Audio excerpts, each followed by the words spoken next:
decided that. Area B is the villages. So it's like this, you can call them suburbs, I guess, but it's more of like a village, like a traditional village. So there's small villages scattered all over Palestine as well. Those are both Palestinians and Israelis can traverse between, but Israelis aren't allowed in Palestinian villages, and this is also largely where Israeli settlements are. This is technically supposed to be Palestinian land, but it's not. If you look at a map, it's not. Area C is like the rest of the West Bank that Palestinians don't really live in anymore. That's just kind of been taken over. So yeah, I think I'm technically allowed there because there's like highways and stuff, but I don't like leaving Area A. I just don't, it makes me uncomfortable. I'm really, really, really scared of settlers. So I've been harassed by settlers before, and I would like to not relive that experience. But yeah, that's why Taiwan's fine. People are like, aren't you scared living in Taiwan? I'm like, no. Taiwan's lovely. Taiwan's a beautiful place to be in. I still do have faith in humanity. Despite everything, I think people deep down want to be good. Except for rich people. Screw billionaires. Screw you, Jeff Bezos. I do not think Jeff Bezos is good deep down. Maybe he was once, but I don't think he is anymore. At least not right now. Calling out Jeff Bezos specifically. What am I doing here? Okay. Hell yeah. And now, growing up in Palestine's weird as hell. Weird as hell. There's all sorts of like weirdly worrying stories that I could say.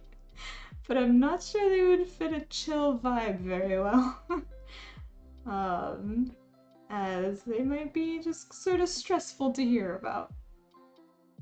But yeah, I'm good though. What am I doing here? Yes, we're good. Yeah, man, do I hate checkpoints. You've lived a heck of a life, that's for sure. Yeah, I mean, you just grow up in Palestine, you get used to it. To me, it's entirely normal. It's going through checkpoints used to be as normal as getting to school, because for some people, it was part of getting to school. So it's not a big of a deal to me. Whoop. Okay, I thought my camera fell off. Yeah.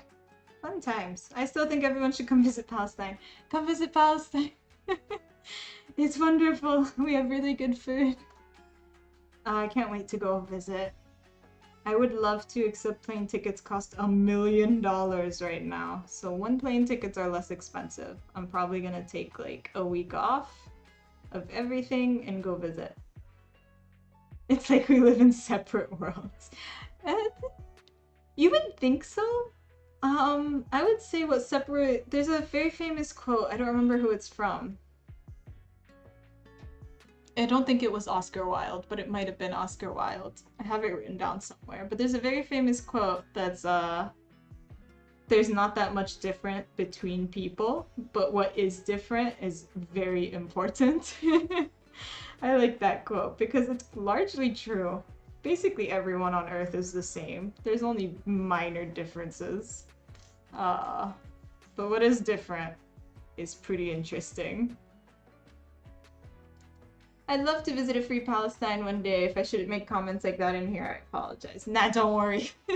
I know some people don't like talking about politics on their streams, but politics is such a big part of my life that it would feel disingenuous if I didn't talk about politics on stream. Generally though, I try to let everyone have a voice and be heard. If someone wants to speak up, you're perfectly welcome to. And there's only a couple subjects I don't really like talking about because I feel a bit sensitive towards them, but in general, politics are a-okay. Politics are a-okay, they affect everyone's life, and yeah, no, it would just be disingenuous if I was like, no politics here. I'm Palestinian in Taiwan. we gotta talk about politics. It's just like my daily life. Yeah. However, about a free Palestine, that's the most complicated issue. Nobody's figured that out yet. There's not a solution for that as of yet. Maybe one day. I would love that. It would be wunderbar. Can you imagine if I didn't have to see my best friend far away? We usually hang out in a third country, which is ridiculous. Although, and don't tell the IDF this, but I did once sneak in and we hung out all day. I snuck in and we hung out in Tel Aviv, and then sneaking back in was actually the scarier part.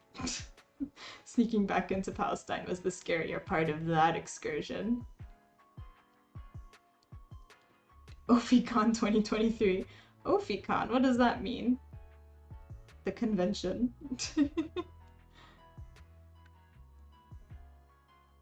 Yeah. A good start to solution would be for Israel to quit it with the settlers. Yeah, I mean, that's literally like, that's step zero. That's not even starting a solution, that's stopping the problem. Yeah, but it is complicated because I do recognize that Israelis have lived multiple generations in Palestine now. They're like, what, 30 generations in? So, for example, my best friend is born and raised Israeli. Like, he doesn't have other citizenship. Where the hell is he supposed to go if you expel all Israelis from the land and make it back to a one-state Palestine?